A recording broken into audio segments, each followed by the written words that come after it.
When I was a student, the tuition was more reasonable, and when we graduated, we didn't feel that burden of responsibility of paying back tremendous debts. But things are very different these days. And Hellenic College and Holy Cross is an amazing place. It's a beautiful place where young men and women are preparing themselves for service for the church. But upon graduation, many of our graduates are left with tremendous debt. Some of these graduates also suffer from debts that they incurred before that they were students. Perhaps it was a previous educational degree, perhaps it was medical bills. And so the end result are that these young men and their families are burdened with these tremendous debts. Many of the students and graduates also are married with children. And so they have the responsibilities of trying to save money for emergency funds, for their children's education, for retirement. And sometimes it's that much more difficult to get away from this particular debt that they incur at the school.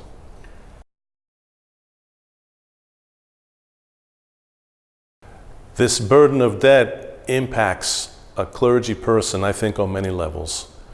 The one that's behind the scenes can be the stress on the relationship within the marriage and within the family. Then there's also perhaps some tension or stress between the priest and the particular parish in terms of the compensation that they may be receiving. All of that may directly impact the effectiveness of their ministry, the stress and anxiety that they may feel, and never being able to catch up and be able to support their families in a proper way.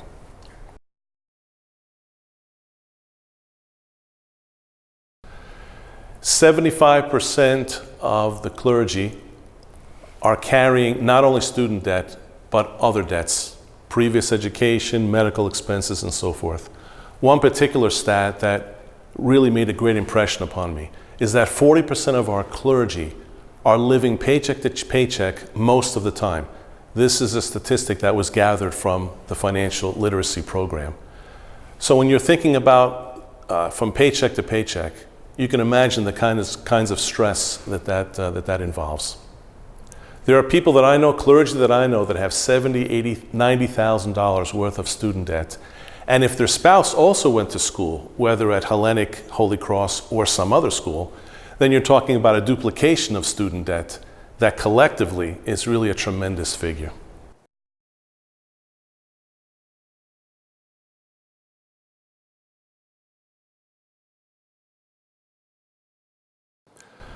Clergy and clergy families live very unique lives. There's at times a sense of isolation, of woundedness, and where can the clergy and the clergy family go in order to process and to deal with some of these very personal and private issues? The clergy peer learning groups have become this new avenue that's become available for clergy and presbyteros in order to fight this isolation, in order to bring about healing and wholeness, in order to create a stronger mutual support with brother clergy, and also to continue to redefine their pastoral identity. These are small groups of 6 clergy and a facilitator who meet quarterly.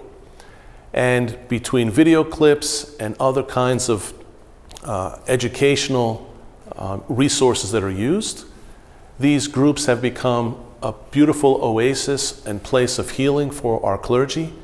And now, as a result of receiving a grant from Leadership 100, we now will be able to train more clergy throughout the Archdiocese so that we can expand this program nationwide.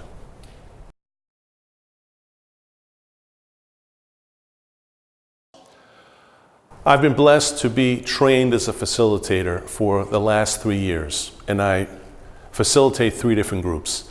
When these groups come together, the clergy are allowed to be themselves. There's a vulnerability that develops once the trust is established. And once that trust is established, the clergy are able to share very openly about their personal struggles, their joys of ministry, and ways that we as brother clergy can help to support one another, either through prayer or through a shared ministry.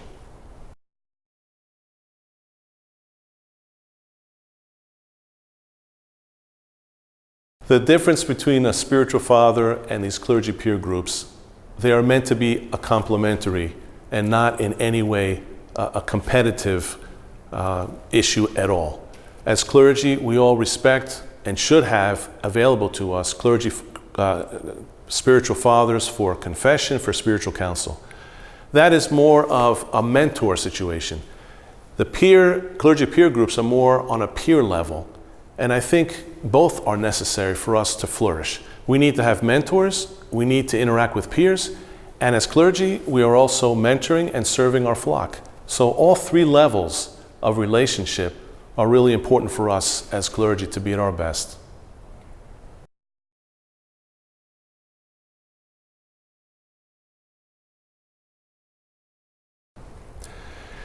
There is isolation amongst clergy, both celibate and married, believe it or not.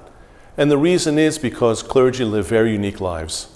It's very difficult to share with our parish councils or really any parishioner the uniqueness of our work, of having to be available to our flock 24 hours a day while still balancing our commitment to our spouse and to our children. And so if we are encountering a particular issue, problem, whether medical, emotional, spiritual, we feel the need to keep that private so that we can be at our best with the flock. Again, because we live unique lives, we need to find healthy avenues, healthy places to be able to deal with the issues that all families deal with. Because of the demands of the priesthood of taking on the spiritual responsibility of their flock, there is a sense of isolation, because who does the priest share that information with? He cannot share it with his spouse, he cannot share it with any of the flock. He might share, if necessary, with a spiritual father or in that format, but the burdens are tremendous, and that's why parishes in general and parish councils in particular need to support their clergy in both the financial realm and the spiritual realm, so that the clergy can fulfill their calling to the best of their ability.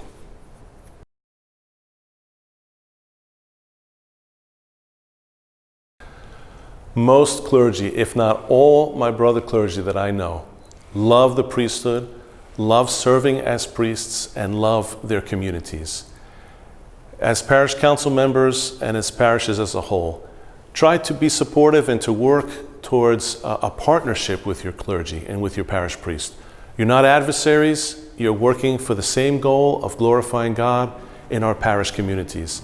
The more that you're able to support them and love them, your priest will return that love 100-fold.